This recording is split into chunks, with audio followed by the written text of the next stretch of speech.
இன்றைக்கி ஜவ்வரிசி பாயசம் தான் பார்க்க போகிறோம்.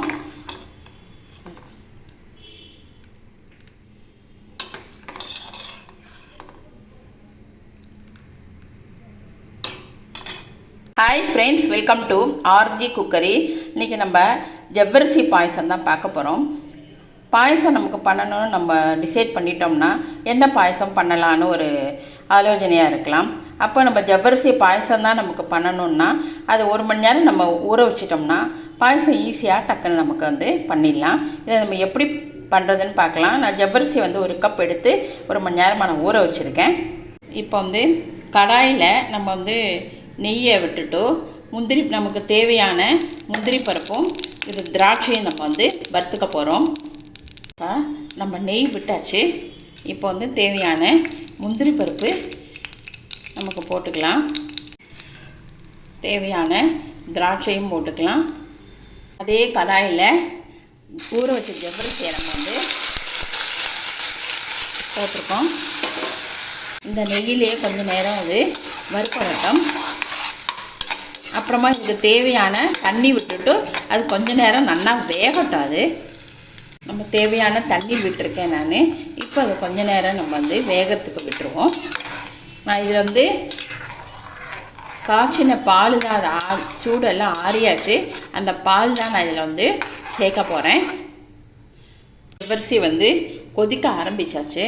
நம்ம அப்பப்போ நம்ம கலரி விட்டுட்டே இருக்கணும். இல்லைன்னா அதை அடியில் அப்படியே தங்கிடும்.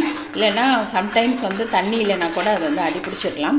அதனால் நம்ம கரண்டி வச்சு கொஞ்சம் அப்பப்போ நம்ம கலரி விட்டுட்டே இருக்கணும். ஜவ்வரிசி சீக்கிரமாக ஏற்கனவே நம்ம ஊற வச்சுருக்கிறதுனால சீக்கிரமாக வெந்துடும் அது. அவ்வளோதான் ஃப்ரெண்ட்ஸ், நல்லா ஜவ்வரிசி நல்லா வெந்தாச்சு. இப்போ நம்ம காய்ச்சி ஆறின பால், அதுவும் ரொம்ப ஆறிதான் இருக்குது, சூடாகவே இல்லை.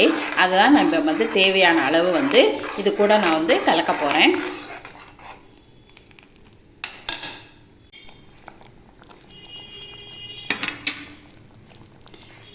ஒரு கிளாஸ் ஆறின பால் நான் விட்டுருக்கேன். ஜஸ்ட் ஒரு கொதி வரட்டும். கொதி வந்தால் விட்டு நான் என்ன பண்ண போகிறேன்னா, இன்றைக்கி நான் ஜாகரி பவுட்ரு தான் தேவையான அளவு எடுத்து வச்சுருக்கேன். ஸ்டவ் ஆஃப் பண்ணிவிட்டு கொஞ்சம் ஆறின அப்புறமா தான் இதை சேர்க்க போகிறேன்.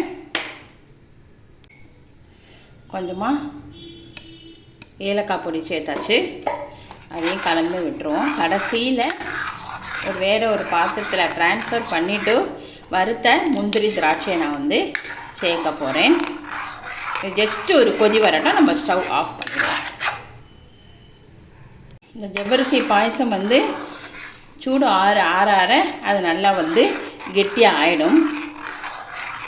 இது நமக்கு வேணும்னா சூடாக அப்படியே குடிக்கலாம். அப்படி இல்லைன்னா சூடு ஆறின அப்புறமா ஃப்ரிட்ஜில் எடுத்து வச்சுட்டு நல்லா ஜில்லுன்னு நமக்கு அப்படியே நமக்கு குடிக்கலாம். இப்போ நான் ஜாகரி பவுடர் கலந்துடுறேன். கலந்துட்டு மிக்ஸ் பண்ணி வச்சுக்கிறேன்.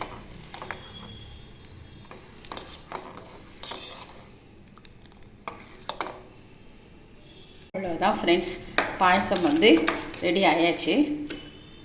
இதை வறுத்த முந்திரியும் திராட்சையும் போட்டுடுறேன். அவ்வளோதான். இது சின்ன டிப்பு நான் ஷேர் பண்ணிக்கிறேன். இப்போ நம்ம பாலும் நம்ம சூடாக இருந்து நம்ம இந்த வெல்லைப்பாகு நம்ம சம்டைம்ஸ் நம்ம வெல்லம் சேர்ப்போம் இல்லையா, வெல்லம் நல்லா மெல்ட் ஆகிட்டு நம்ம சேர்ப்போம் இல்லையா. பாலும் சூடாக இருந்து வெல்லம் அந்த பாகும், அதாவது வெள்ளை தண்ணியும் வெள்ளை கரைசலும் சூடாக இருந்ததுன்னா பால் பாயசம் திரிஞ்சு போயிடும்.